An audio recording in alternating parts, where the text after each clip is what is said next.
ഇന്ന് ജൂൺ 15 എങ്ങനെയാണ് gold market move ചെയ്യണമെന്ന് നമുക്ക് നോക്കാം. 4 അവറിന്റെ ചാർട്ട് നോക്കുമ്പോൾ നമുക്കറിയാം സ്വിംഗ് സ്ട്രക്ചറും അതേപോലെ ഇന്റേണൽ സ്ട്രക്ചറും ഡൗൺ ട്രെൻഡിലേക്കാണ്. അത് കഴിഞ്ഞ് പ്രൈസ് മുകളിലേക്ക് റീട്രേസ് ചെയ്ത് 4 അവറിന്റെ ഈ ഒരു സപ്ലൈ സോണിൽ എത്തിയിട്ടുണ്ട്.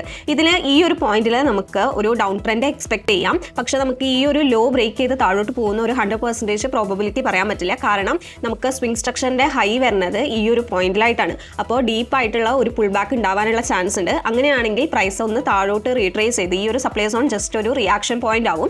അതിനുശേഷം പ്രൈസ് റീട്രേസ് ചെയ്ത് താഴെ വന്ന് ഈ ഒരു പോയിന്റിലുള്ള ഡിമാൻഡ് സോണിൽ തട്ടിയിട്ട് മുകളിലേക്ക് ഡീപ്പ് പുൾ ബാക്കിനുള്ള ചാൻസ് കാണാനുണ്ട്. അതല്ലെങ്കിൽ ഈ ഒരു ഇന്റേണൽ സ്ട്രക്ചറിനെ റെസ്പെക്ട് ചെയ്തിട്ട് നമുക്ക് 50 മിനിറ്റ്സിന്റെ സ്വിംഗ് സ്ട്രക്ചർ താഴോട്ട് ബ്രേക്ക് കിട്ടുകയാണെങ്കിൽ ഈ ഒരു പോയിന്റിൽ നമുക്ക് താഴോട്ട് ബ്രേക്ക് കിട്ടുകയാണെങ്കിൽ പിന്നെ നമ്മൾ എക്സ്പെക്ട് ചെയ്യുന്നത് 4 അവറിന്റെ ഈ ഒരു ലോ ബ്രേക്ക് ചെയ്ത് താഴോട്ട് പോകുന്നതായിരിക്കും. അതല്ല 50 മിനിറ്റ്സിന്റെ ഈ ഒരു സ്വിംഗ് സ്ട്രക്ചറിനെ റെസ്പെക്ട് ചെയ്തിട്ട് നമുക്ക് ഇന്റേണൽ സ്ട്രക്ചർ 50 മിനിറ്റ്സിന്റെ ഇന്റേണൽ സ്ട്രക്ചർ അപ് ട്രെൻഡിലേക്ക് കിട്ടുകയാണെങ്കിൽ നമുക്ക് 4 അവറിന്റെ ഒരു ഡീപ്പ് പുൾ ബാക്ക് നമുക്ക് എക്സ്പെക്ട് ചെയ്യാം. ഫൈൻലൈഫ് ആപ്പ് വഴി നിങ്ങൾക്ക് ഫ്രീ ആയി ഓരോ കമ്മ്യൂണിറ്റിയിലും ജോയിൻ ചെയ്യാൻ പറ്റും. ഫോറക്സ്, കറൻസി, ക്രിപ്റ്റോ, പിന്നെ ഇന്ത്യൻ സ്റ്റോക്സിന്റെയും കമ്മ്യൂണിറ്റീസ് ഇവിടെയുണ്ട്. അതിലൂടെ ട്രേഡ് റിലേറ്റഡ് കാര്യങ്ങൾ നിങ്ങൾക്ക് ഡിസ്കസ് ചെയ്യാം. ഇപ്പോൾ തന്നെ പ്ലേ സ്റ്റോറിലോ ആപ്പ് സ്റ്റോറിലോ കയറി ഫൈൻലൈഫ് ആപ്പ് ഇൻസ്റ്റാൾ ചെയ്യൂ.